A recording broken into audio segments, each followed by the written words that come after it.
My name is John. I'm 42, and I used to think love was built like a house. One beam at a time over years of work. I thought I had built one. I thought they saw the nails in my hands, the sweat in my collar, the splinters in my back. Then Trevor kicked my toolbox. It was a red Craftsman. I'd had it since I was 21. He kicked it so hard it slid across the concrete and slammed into the water heater.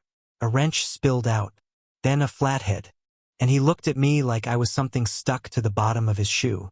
"You're just the guy Mom dated too long." He said it and walked away, like it was fact, like he wasn't throwing a match into 9 years of my life. I didn't say a word. I didn't have one left to give. I stood there, in the garage I built shelves for, beside the walls I painted, staring at a boy who once called me Dad.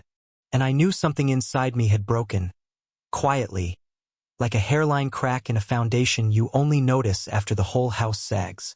That night, I packed every bolt, every washer, every goddamn screwdriver, everything I'd ever fixed in that house, and I left it clean, empty, silent. 3 days later, Dan's car broke down. Their real dad. They called me. I saw the name on the screen and let it ring. No voicemail, no follow-up. They were his kids now. He could come rescue them. Let him carry the weight he never wanted. I met Caroline when I was 33. She had 2 kids, a mortgage she was barely staying ahead of, and a haunted look in her eyes like she'd spent a decade waiting for someone to show up. I did. I showed up, with calloused hands and a truck full of secondhand furniture. We made it work, or I thought we did. Trevor was 8 when I moved in. Amy was 6. He wore Spider-Man pajamas and wouldn't let go of my leg the first time I fixed the faucet in the upstairs bathroom. She was quiet, always watching. But the first time I helped her build a diorama for school, she slipped a crayon drawing under my pillow. It said, "You're the best dad ever." I still have it. I don't know why. I bought them things Dan never did. Trevor wanted a skateboard.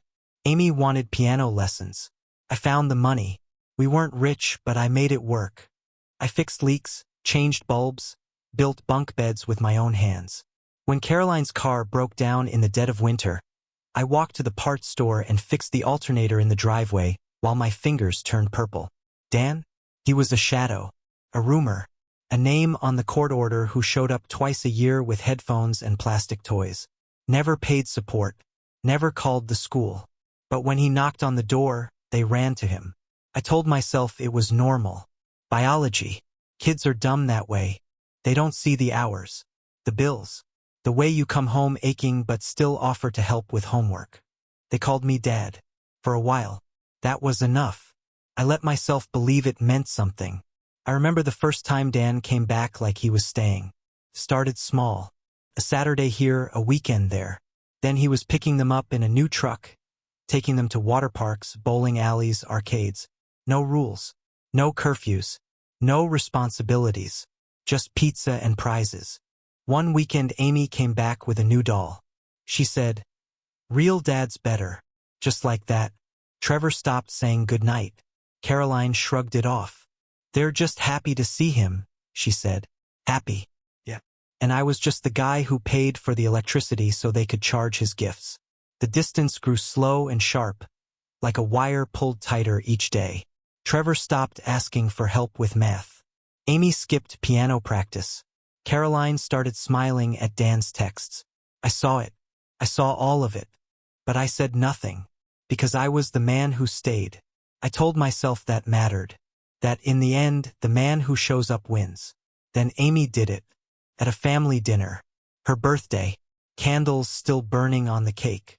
She turned to her cousin and said, "That's not my dad. That's Mom's boyfriend."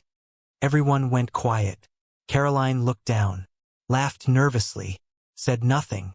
Not even a "that's not fair." Not even a glance my way.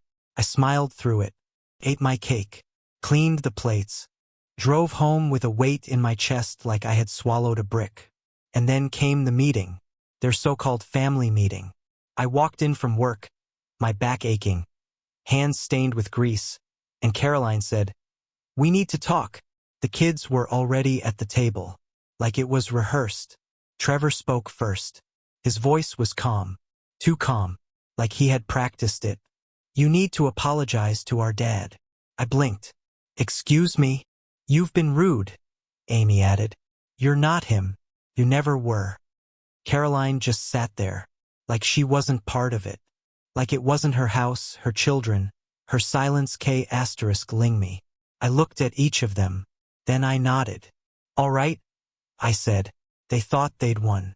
That I had swallowed it again. That I would go back to fixing what they broke and smiling through the pain. But they didn't know that all right was the end. That night, I walked into the garage, took down every tool, every nail, every receipt. I packed the boxes. I erased myself, canceled their phones, shut off their streaming accounts, pulled my card from every purchase. No more favors, no more pickups, no more, "Can you fix this, John?" I left the house before dawn, dropped off everything I had ever bought them. Skateboard, piano, game consoles, even their school supplies. I left it all at Dan's doorstep. When he opened the door, he looked confused. I handed him the boxes, said, "They're yours now." He tried to argue. I was already walking away. Because sometimes the only thing holding a house together is the man everyone ignores. And when he walks out, the whole thing falls. I used to think I was building a home. But I see it now. I was just patching up the wreckage left behind by someone else. And it never held. Let Dan fix it this time. Let him pay the bills, hear the lies, feel the weight. Let them all learn what it means to choose silence over loyalty. Because I chose them every day. And in the end, they chose him. It was quiet at first. Quieter than I expected. The kind of silence that comes after an explosion. Not peace, but vacuum. Like something had been *ked out of the house and nothing came to replace it. I stayed gone. I didn't text. Didn't explain. Didn't return to collect what I'd left. And no one came after me. That was the worst part. Not a knock. Not a call. Just silence. Caroline didn't ask where I went. She knew. She knew what I'd taken with me. Not just tools or subscriptions or financial support. She knew I'd taken my presence. The scaffolding that held up every day of their lives. And yet she said nothing. She let it all fall. Maybe that was easier than facing it. Maybe she wanted to see what the house looked like without me in it. Spoiler, it looked broken. Trevor tried to act tough the first day. I heard from a mutual friend that he laughed about it. Said, "Good. Now we don't have to hear his lectures." But by the second day, he was borrowing his mom's old laptop because his wouldn't charge, and no one had replaced the broken outlet in his room. By the third, his phone stopped working. No data. No Spotify. No rideshare app. No calls. I had cut the cord at the root. Amy tried to play it cool. She didn't speak much anyway. A trait she'd learned from Caroline, but her silence turned brittle. Her piano lessons vanished. I had paid for the instructor's mileage and time. When the next payment didn't show up, the teacher canceled her slot. Amy cried. I know because she posted about it online. She blamed bad luck. No, it wasn't luck. It was consequence. And then came the second wave, Caroline's name on the mortgage. Her name on the credit card she'd stopped using years ago but still benefited from. Her Amazon account which quietly shared mine. The Wi-Fi bill. The utilities. The car insurance that covered not just her vehicle, but Trevor's too. I watched it all lapse. I watched them try to live without me. Not emotionally, no, they'd let go of that long ago, but logistically. That's when the calls started. Not from Caroline. Never from her. But from the kids. First Amy. Her voice was small. Rehearsed. Like she was reading a script she didn't understand. "Hey John. I know things are weird. But, do you know why my lessons were canceled? And if maybe you could talk to Mom or something. I really want to keep going." I didn't reply. Then Trevor. Less careful. Angry. Accusatory. His voicemail was half-yelled. "I don't know what your problem is, man. But this is petty. Real petty. You can't just stop everything 'cause of one conversation. We didn't mean it like that. You're being immature." I deleted it. They didn't get it yet. They still thought I was temporary. Optional. like a light switch they could flip back on whenever they wanted heat again. They hadn't yet realized what happens when the man who holds the structure walks away. Not just out the door, out of their financial reality, out of their schedule, out of their crisis list. Then came Caroline. It was a Saturday. I was watching an old movie, trying not to drink but drinking anyway. The phone rang. Her name on the screen. I let it ring. She tried again. I let it ring again. Third time I picked up. Not because I wanted to hear her voice. I wanted to hear the damage. She didn't waste time. "John, we need to talk." "No," I said, voice even.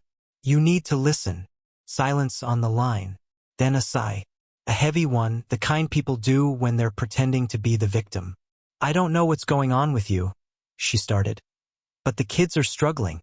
Trevor's car isn't insured. Amy's devastated about the piano. I can't cover all this alone." "You didn't cover any of it before." She went quiet. "I carried this house," I continued. "And not just in bills. In presence. In planning. In every invisible thing you took for granted. And the second that man walked back in, you let him take my place." "He's their father, John." "No. He's their sperm donor. I was the father. Until they chose him. Until you chose silence." "I never said." "You didn't have to." I could hear her breath catch. Maybe she was crying. Maybe she was rehearsing her next line. I didn't care.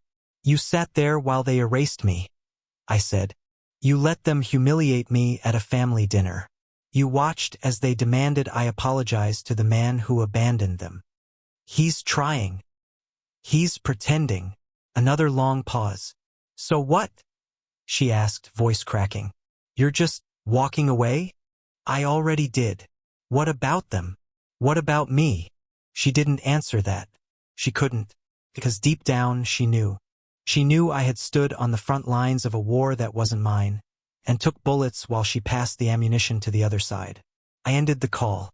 That night I walked to the kitchen and made a list. Every item I'd paid for. Every recurring charge. Every allowance. Every subscription. Every piece of that life that had my fingerprints but none of their respect. I totaled it. 9 years. Hundreds of thousands of dollars. All of it given. None of it owed. I thought I'd feel angry. I didn't. I felt clean. Trevor didn't get into college. His grades weren't enough without the recommendation I had lined up through a friend. Amy quit piano. Said she wasn't into it anymore. But I knew it was pride. Caroline started borrowing money from her sister. Moved in temporarily. Still hasn't moved out. The lake house we planned to buy? Sold. The vacations I used to plan? Forgotten. The man they thought they could mock while he held them up? Gone. And the man they celebrated? He's already gone again. Dan vanished the moment a bill came his way. He always does. But this time I didn't step in to cover it. I didn't drive across town to fix what he broke. I didn't sit at the table and absorb the blame. I sat in my apartment. Alone. Quiet. Free. Because when someone tells you what you are to them, believe it. Even if it hurts. Especially if it hurts.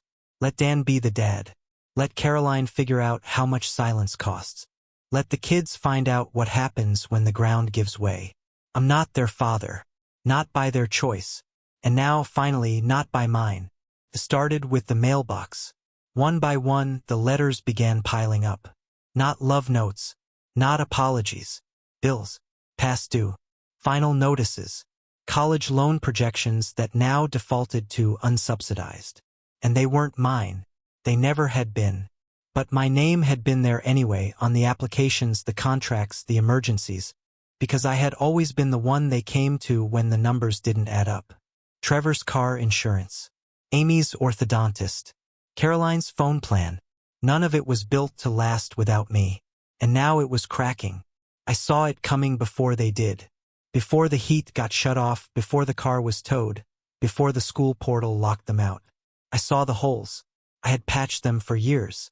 I was the drywall over the busted studs. The fresh coat hiding the water damage. Now, I let the house rot. Caroline called again. This time I picked up, not out of curiosity, just discipline. Like a man clocking in for a job he no longer wants but shows up to anyway. just to see how far the collapse has spread. John, she said, voice brittle. I know you're done. I know, but I have to ask. I didn't say anything. It's Trevor, she continued. His college.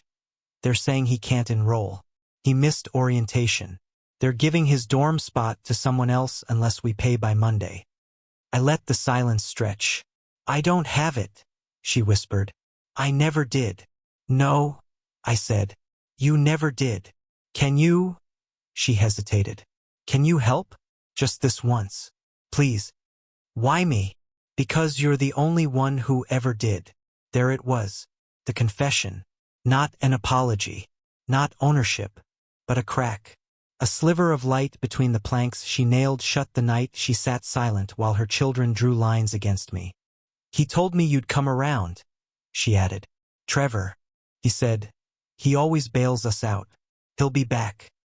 I felt something then. Not anger. Not sorrow. Pity. Because Trevor still believed the world worked like that. Like men like me just kept showing up, even after being pushed off the porch. No, I said again, this time gently. He'll have to call his real dad. There was a pause, then a soft, humorless laugh. He already did, she said. Dan told him to figure it out like a man. Then he blocked his number. I leaned back in my chair, looked at the receipts still pinned to the corkboard. 9 years of grocery totals, vacation costs, health insurance printouts with my signature in the corner. Then I guess he'll learn what being a man really means. Is that what this is? Caroline asked. A lesson? No, I replied. This is the bill, and it's overdue. I hung up. That Monday I got an email. Not from Caroline. Not from Trevor. From the university. A system-generated notice. The following student has been dropped from enrollment due to non-payment.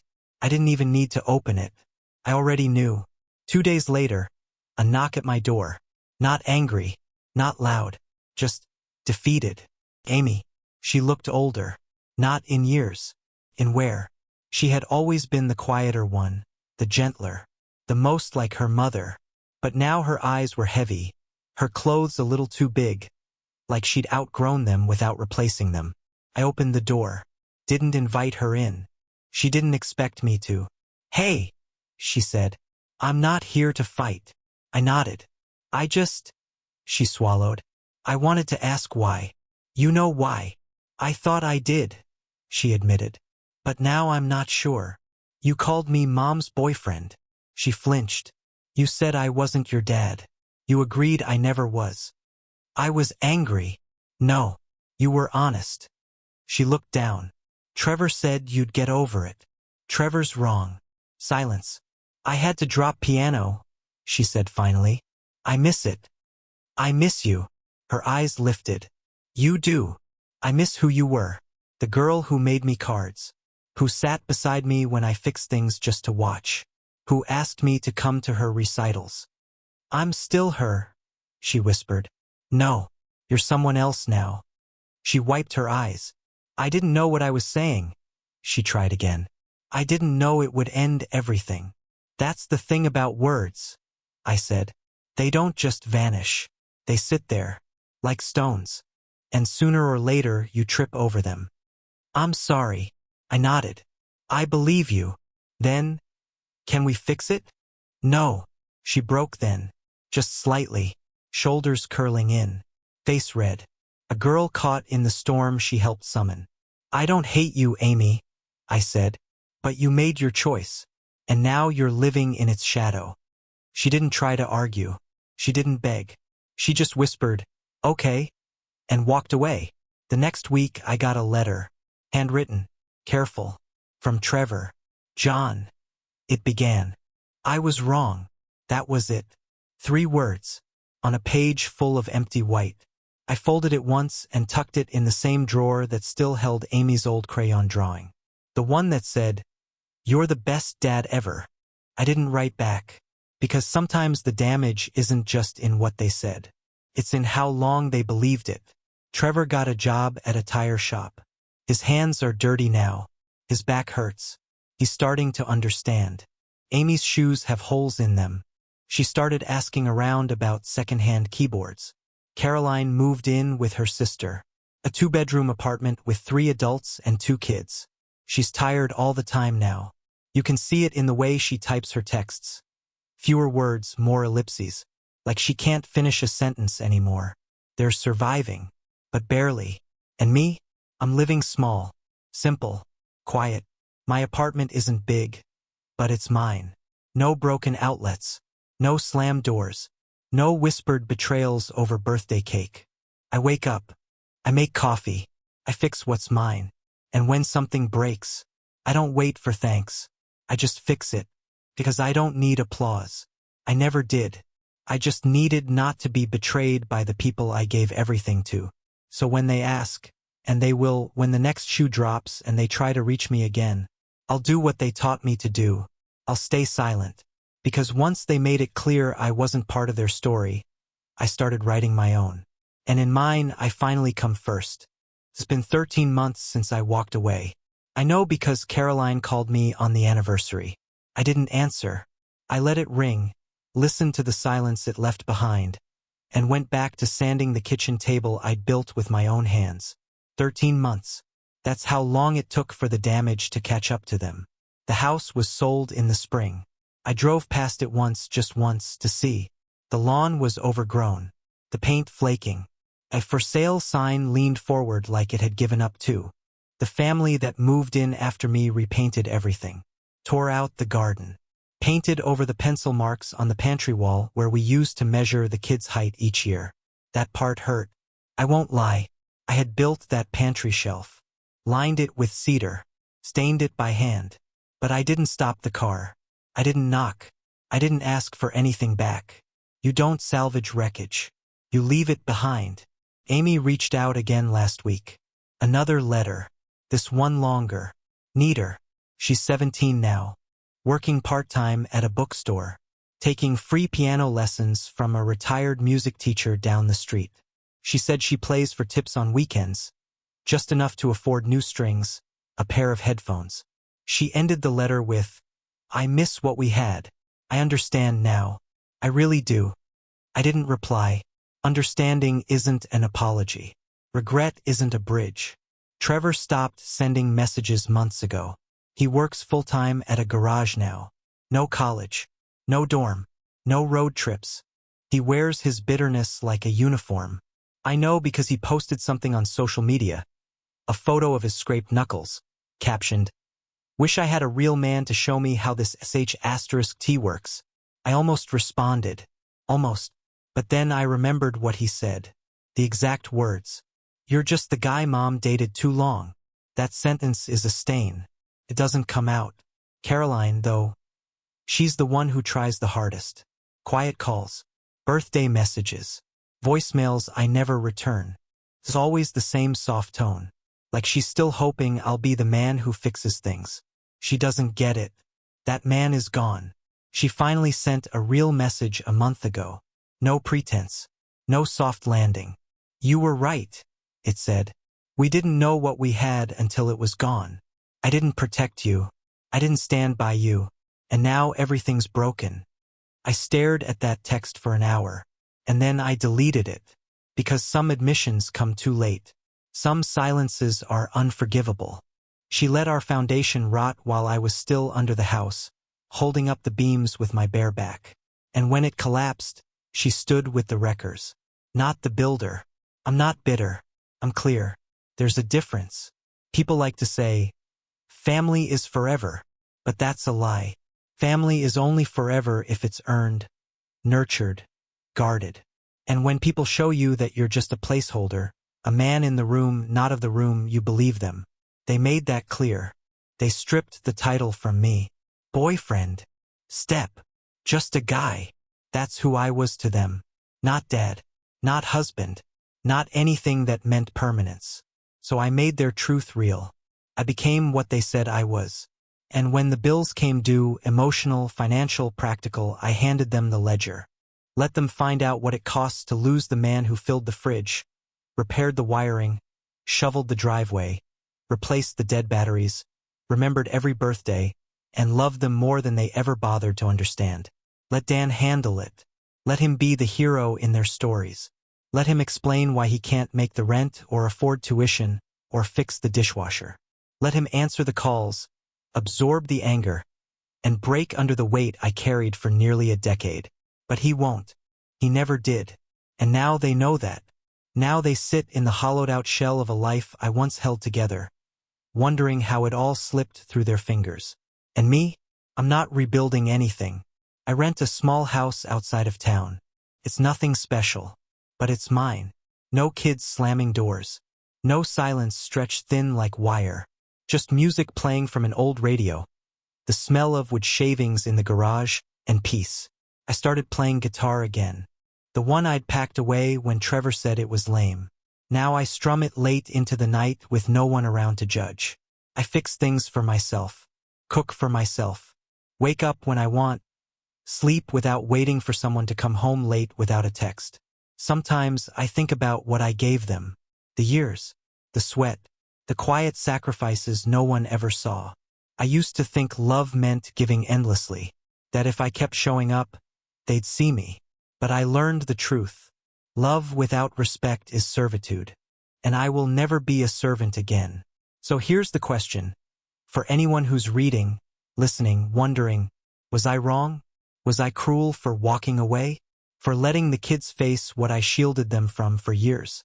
For making Caroline live in the shadow of the man she chose not to defend? Or was it the only path left to someone who had nothing else to give? Would you have stayed? Would you have kept showing up for a family that watched you bleed and asked you to keep smiling? Tell me, because I stopped asking myself that question. And I started living the answer.